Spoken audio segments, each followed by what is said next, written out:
Welcome to the Green Tech channel. My name's Asa and today we're going to take a look at the TCL C720K. The model we'll be looking at today is the 50-inch C720K, although this TV also comes in a wide array of sizes, everything from 43 to 75 inches. This TV also comes in a model with a central stand, the C725K, which is pretty standard across the TCL range. The 50-inch model is currently priced at £399, but has been known to drop to as little as the low 300s, which is a great deal and would definitely be worth keeping an eye out for. Included in the box is the TV feet with appropriate screws, 2 remotes, one large and one small, batteries for each set of remotes and the power cable.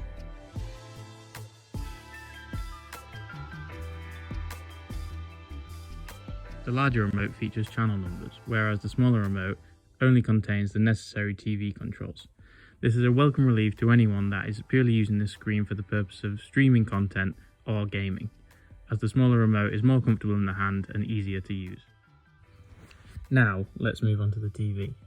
With small bezels and a premium design featuring brushed aluminium and a heathered material finish on the receiver at the base of the TV, it manages to compete on initial looks alone with a much more premium set.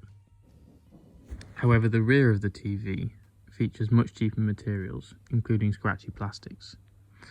Also, due to the large depth of the television, measuring nearly 77mm, it's not ideal for VESA mounting, although still compatible. The casted metal feet are well designed and create a solid base for the TV, although, due to the width of the mounting point, measuring in at 920mm, they may not be ideal for someone with a smaller TV stand.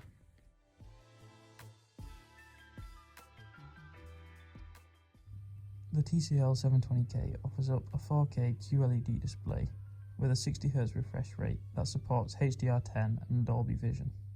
Although TCL do not specify the type of lighting used in the TV, from looking at a grey uniformity test, it can be concluded that the display is edge lit.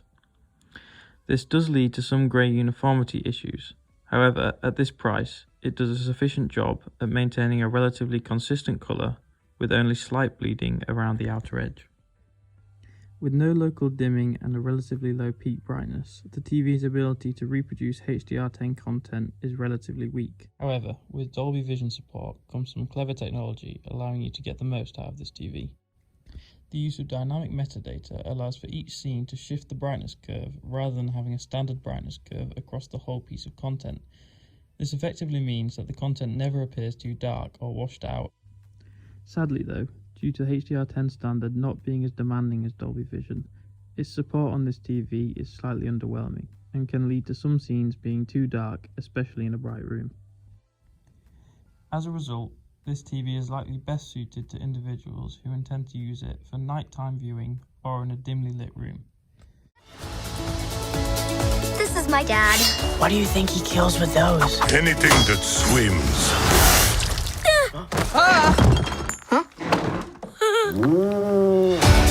Your life is so much cooler than mine. There's a million things you think you can't do. All you need is a chance to try. Something's fishy with you two. This is too dangerous.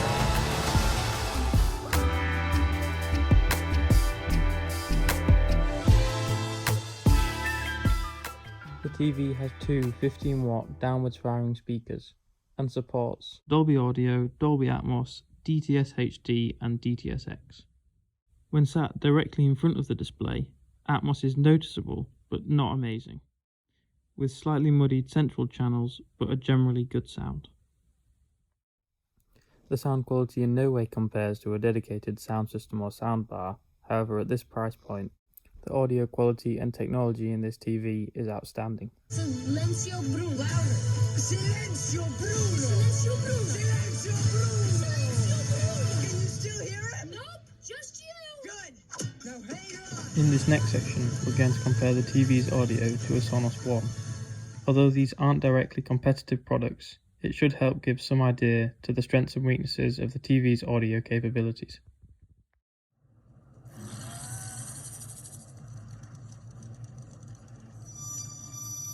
I am not a bounty hunter.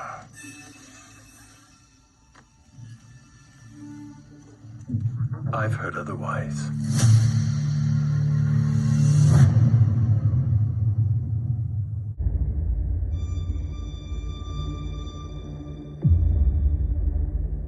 I know that you sit on the throne of your former employer. Jabba ruled with fear.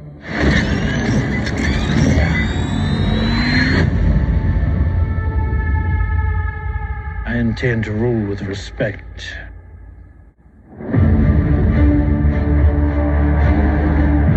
You were all once captains under Jabba the Hutt. I'm here to make a proposal that's mutually beneficial. Why speak of conflict when cooperation can make us all rich?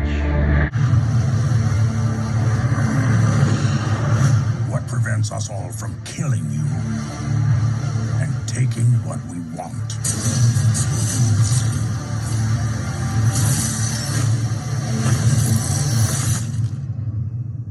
If you had spoken such insolence to Jabba, he'd have fed you to his menagerie. Please, speak freely.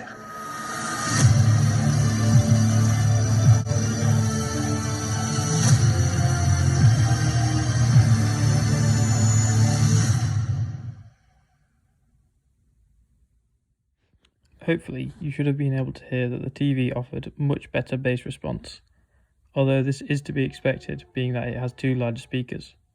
However, the main point of this section was to demonstrate the comparative lack of clarity in the mid and high range, especially during dialogue. Although the TCL C720K isn't bad, it does not offer as much clarity as the Sonos One and could be too muddy for some people.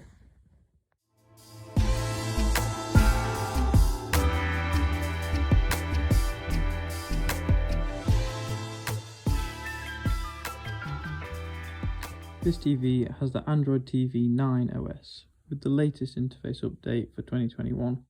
The operating system is responsive and intuitive, although it can be slow when the TV is initially turned on. It's a sleek, modern operating system which provides you with Netflix, Disney+, Apple TV, and all the standard Freeview streaming services. The TV also comes with a mic to allow you to use the built-in Google Assistant. The Google Assistant can be used to control the television as well as any smart home enabled devices within your Google Home. Hey Google, turn on the lights.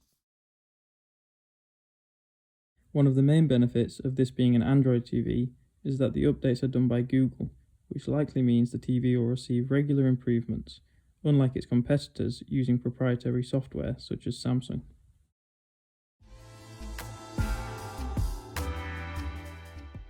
When gaming on the TCL C720K, it manages to offer a fun, usable experience, especially for less intensive, family-friendly titles. However, I did find noticeable latency when playing more demanding titles and during combat on games such as Breath of the Wild. The TV offers a usable gaming experience for anyone just looking to have fun, but for more serious gamers, I would recommend the C720K Plus, which is roughly another £50 to £80. For the extra money, you get a 100Hz panel, which should offer noticeable improvements during gameplay. However, if you're not interested in gaming, it's not likely to be worth the additional cost.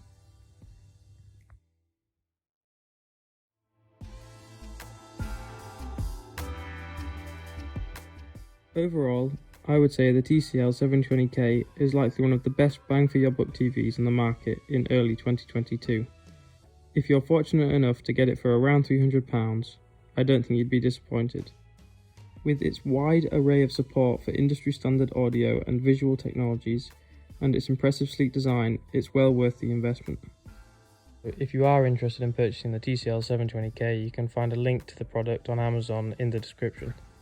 That's it for this video, but if you enjoyed it, please consider giving it a like, and if you are new to the channel, click the subscribe button down below for more tech related content.